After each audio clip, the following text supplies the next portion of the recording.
ফিরোজা বেগম স্বামী আহমদ আকবর সুবান দেশে 453 কোটি টাকা মূল্যের বেশি সম্পদ অর্জন করেছেন। অভিযোগ সংশ্লিষ্ট ব্যক্তিগণ নিজ নামে বা তাদের পক্ষে অন্য কোনো ব্যক্তির নামে দেশে ও দেশের বাইরে স্থাবর সম্পদের দখলে রয়েছেন বা মালিকানা অর্জন করেছেন, যা অসাধু উপায়ে অর্জিত হয়েছে এবং তাদের জ্ঞাত আয়ের উৎসের সাথে অসঙ্গতিপূর্ণ মর্মে প্রতীয়মান হয়। তাদের দুজনের প্রতি দুর্নীতি দমন কমিশন আইন 2004-এর 26(1) ধারায় সম্পদ বিবরণী দাখিলের আদেশ জারির সিদ্ধান্ত গৃহীত হয়েছে। অভিযোগ সংশ্লিষ্ট ডেল্টা গ্রুপের চেয়ারম্যান এবং ব্যবস্থাপনা পরিচালক AKM ফারুক আহমেদ এবং তার স্ত্রী, উক্ত প্রতিষ্ঠানের পরিচালক ফেরদৌস আরা বেগম সহ সাউথ ইস্ট ব্যাংকের সংশ্লিষ্ট কর্মকর্তা কর্মচারীদের বিরুদ্ধে 28 লক্ষ টাকারও বেশি মূল্যের অর্থ আত্মসাতের অপরাধ অনুসন্ধানকালে প্রমাণিত হয়। তাদের বিরুদ্ধে মামলা রুজুর সিদ্ধান্ত গৃহীত হয়েছে। আত্মসাৎকৃত অর্থের পরিমাণ 68,65,634 টাকা এবং এই মামলায় আসামির সংখ্যা 15 জন।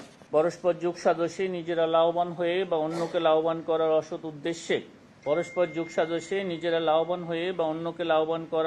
উদ্দেশ্যে অর্পিত ক্ষমতার অপব্যবহারপূর্বক অপরাধজনক বিশ্বাসভঙ্গ এবং অপরাধমূলক অসৎ আচরণের মাধ্যমে বেসিক ব্যাংক লিমিটেড, দিলকুশা শাখা, ঢাকা থেকে 12.28 কোটি টাকা আত্মসাতের অপরাধে জনাব শেখ আব্দুল হাই বাচ্চু, সাবেক চেয়ারম্যান বেসিক ব্যাংক লিমিটেড সহ গাজী বেলায়েত হোসেন মিঠু ওরফে GB হোসেন, মালিক বেলায়েত হোসেন নেভিগেশন কোম্পানি সহ মোট 9 জনের বিরুদ্ধে মামলা রুজুর সিদ্ধান্ত গৃহীত হয়েছে এবং ইতিমধ্যে মামলা রুজু হয়েছে।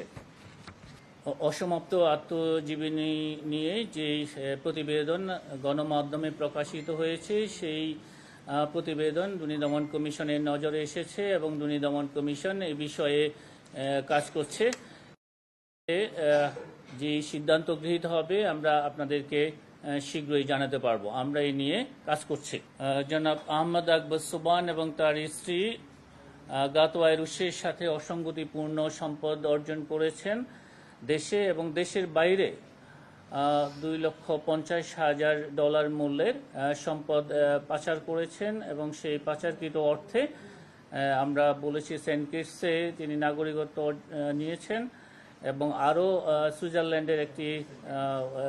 সুইজারল্যান্ডেও অর্থ পাচার করার তথ্য পাওয়া গেছে এবং সেই কারণেই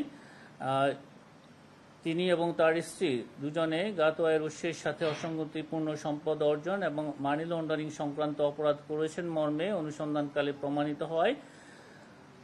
তাদের দুজনের প্রতি সম্পদ বিবরণী দাখিলের আদেশ জারির সিদ্ধান্ত